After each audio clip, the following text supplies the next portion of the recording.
अस्सलाम वालेकुम नाजरीन, मैं हूं आपका मेज़बान परवेज़ इकबाल।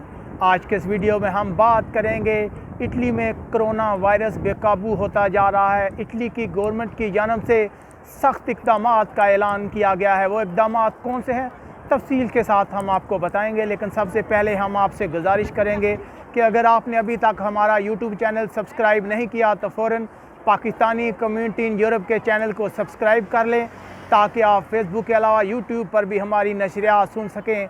तो बात करते हैं इटली की। इटली में कोरोना वायरस ने शदीद खौफ एराज फैलाया हुआ है।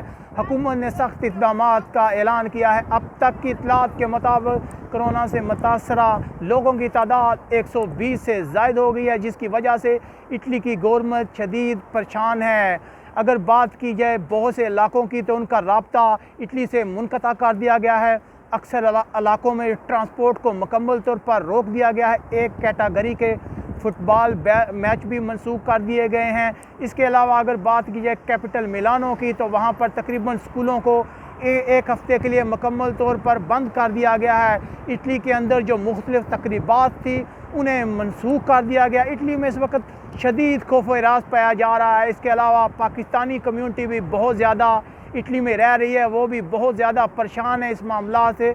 इसके अलावा हम उनसे यही गुजारिश करेंगे, जैसे कि इटली के वज़ीर-ए-आज़म ने भी लोगों से दरख्वास्त की है कि वो किसी सूरत भी घरों से ना निकले। इसके अलावा जो मखसूस इलाके हैं जहाँ पे वायरस के ज़्यादा फैलने का ख़तरा, वहाँ लोगों की नकलो हरकत को मुकम्मल तौर पर रोक दिया गया है। लोगों को कहा गया है कि वो घरों के अंदर ही रहें। इसके अलावा अगर लोग इन इलाकों से बाहर निकलना चाहते हैं तो उन्हें ख़ुसूसी इजाज़त होगी, इसके बगैर वो अपना इलाका नहीं छोड़ सकते। इसके अलावा मजमूई तौर पर अगर बात की जाए तो इटली की फ़ौज को भी स्टैंड बाई रखा गया। इटली ने कहा है कि अगर कोई भी हंगामी सूरत-ए-हाल होती है, वायरस तेज़ी से फैलता है, तो लोगों की नकलो हरकत को रोकने के लिए फ़ौज को इस्तेमाल किया जा सकता है। बहुत ही परेशान कुन सूरत-ए-हाल है। चाइना के बाद अगर बात की जाए यूरोप में तो इस वक्त इटली सबसे ज़्यादा मुतासर है, जहाँ 2 अफराद हलाक भी हो चुके हैं। अब पूरे यूरोप में जो है अवाम की नज़रें जो हैं वो इटली की तरफ है। मुख्तलिफ़ गवर्नमेंट्स का कहना है कि वो इटली की मदद करना चाहते हैं ताकि इस वायरस को यूरोप में फैलने से रोका जाए। जो एक बड़ी वजह सामने आ रही है इटली में कि जिन लोगों में ये वायरस पाया जा रहा है उनका आपस में कोई तल्लक नहीं है, एक केस का दूसरे से कोई लिंक नहीं है। अगर ये वायरस बगैर किसी लिंक के फैलता है तो यकीनन ये बहुत ही परेशान कुन सूरत-ए-हाल होगी। अगर मजमूई तौर पर बात की जाए तो आज सुबह ही ईरान में मज़ीद हलाकतें हुई। ईरान में मज़ीद हलाकतों के बाद पाकिस्तान और तुर्की ने ईरान के साथ अपना बॉर्डर बंद कर दिया है।